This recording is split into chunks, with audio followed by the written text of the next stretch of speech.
Bonjour et bienvenue sur KTO et KTO Radio dans notre émission La Doctrine sociale dédiée à l'enseignement social chrétien. Nous ouvrons aujourd'hui un nouveau thème, celui de la solidarité qui fait partie des grands principes de la doctrine sociale, un principe fondé sur l'idée que nous sommes tous liés les uns aux autres. Et pour en parler, je suis très heureux d'accueillir nos invités. Nathalie de Lacoste-Larémondie, bonjour.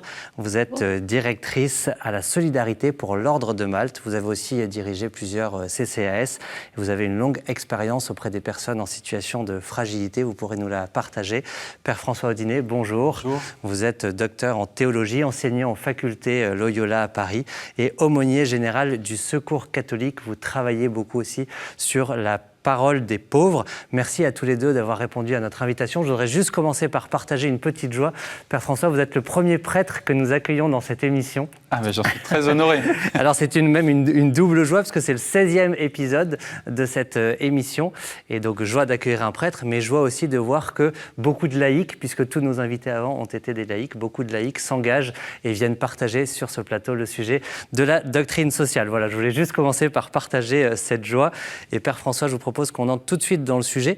On parlait de la solidarité et le compendium de la doctrine sociale de l'Église, au paragraphe 193, en parle comme une véritable vertu morale, une détermination ferme et persévérante à travailler pour le bien commun. Comment est-ce qu'on peut entendre cette définition de la solidarité ? Alors, c'est une phrase qui vient de Jean-Paul II, dans son encyclique Sollicitudo Rei Socialis, publiée en 1987, qui invite les catholiques à passer d'une prise de conscience de l'interdépendance, qui est une réalité sociale, politique. Il faut voir à quel moment il dit ça, à la fin des années 1980. C'est le passage d'un monde politique à un autre. Et il insiste sur cette interdépendance des sociétés et des pays. Et il invite à passer de cet état de fait qu'est l'interdépendance à un choix éthique, à une disposition morale qu'est la solidarité.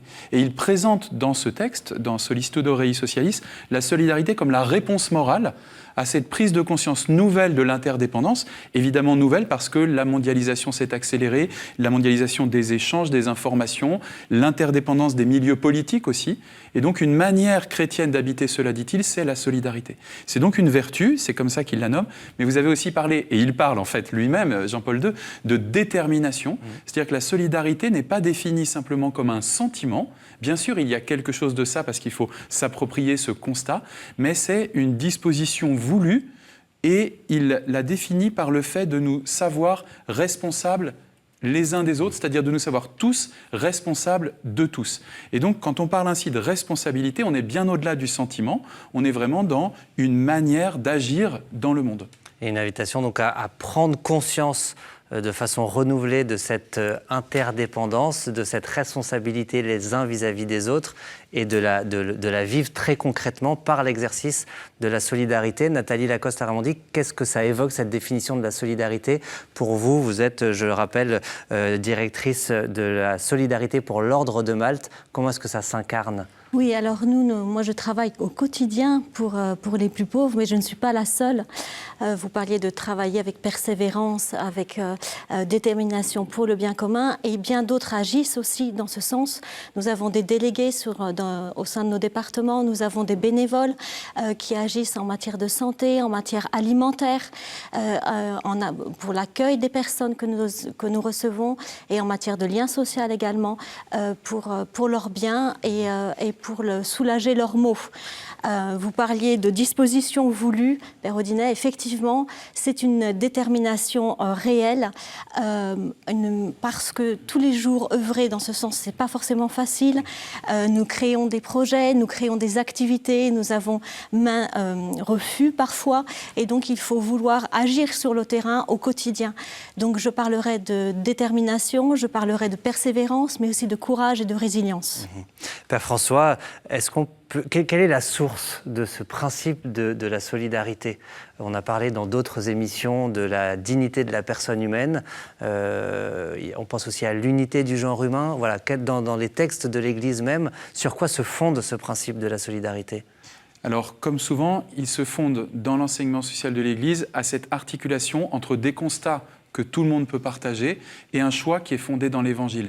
Le constat que tout le monde peut partager, c'est cette invitation assez constante à allier le respect de chaque personne singulière et le bien commun, le bien qui fait unité dans une société, et même, quand on parle de solidarité, d'un bien commun pensé à l'échelle mondiale, parce que c'est à cette échelle-là que Jean-Paul II situe l'enjeu de la solidarité.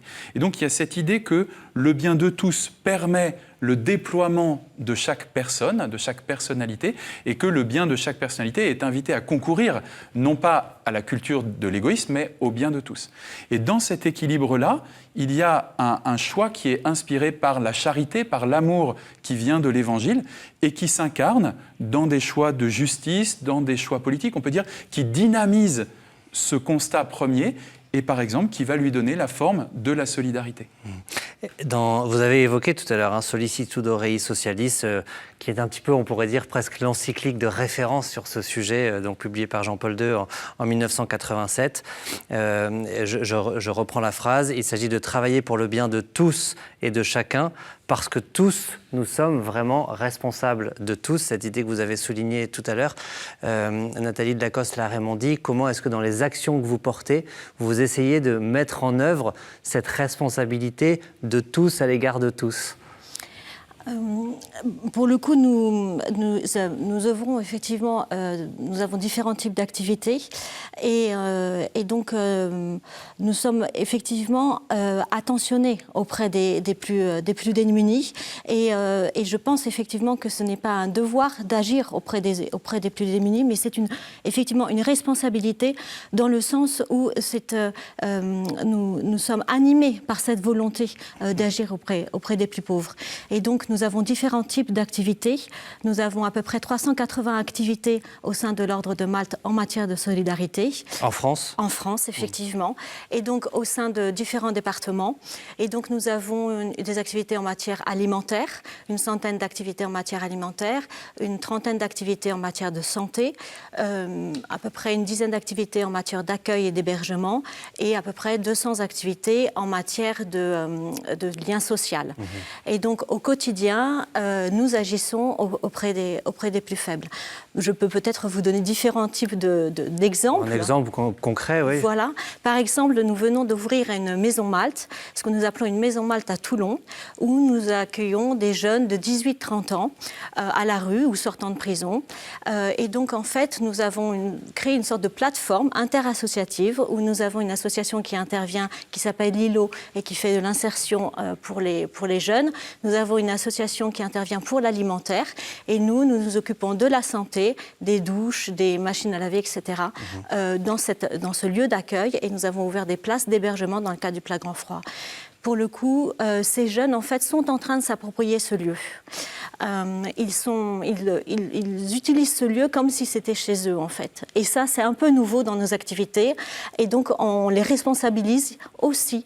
Et nous responsabilisons nos bénévoles dans cet accueil et dans cette capacité d'agir de nos bénéficiaires. Père François, quand la doctrine sociale parle de solidarité, elle parle de solidarité au niveau individuel, interpersonnel, mais aussi de la solidarité portée par des institutions à un niveau plus social et politique. L'idée étant bien sûr de pouvoir réparer, comme dans l'exemple que vous nous donnez, des situations d'injustice, de grande vulnérabilité, mais aussi de travailler en éliminer les causes. C'est ça aussi l'invitation à la solidarité qu'on trouve dans l'enseignement social chrétien.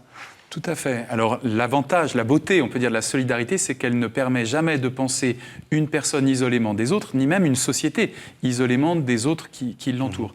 Et effectivement, ça permet de nous rendre compte que ce dont nos sociétés souffrent, la pauvreté, des formes d'oppression et de violence, la guerre aussi, ce ne sont pas simplement des hasards qu'il faudrait réparer, mais ça a des causes structurelles, ce que Jean-Paul II aussi nomme péché structurel ou structure de péché, c'est-à-dire que ce sont des manières dont nous, êtres humains, nous configurons l'histoire d'une façon perverse et violente. Et donc la solidarité, c'est précisément soit de réparer ces structures, soit d'inventer d'autres structures, où nous exerçons notre responsabilité les uns à l'égard des autres pour le bien de tous, et en premier, on peut dire, pour le bien de ceux qui justement sont écrasés ou violentés.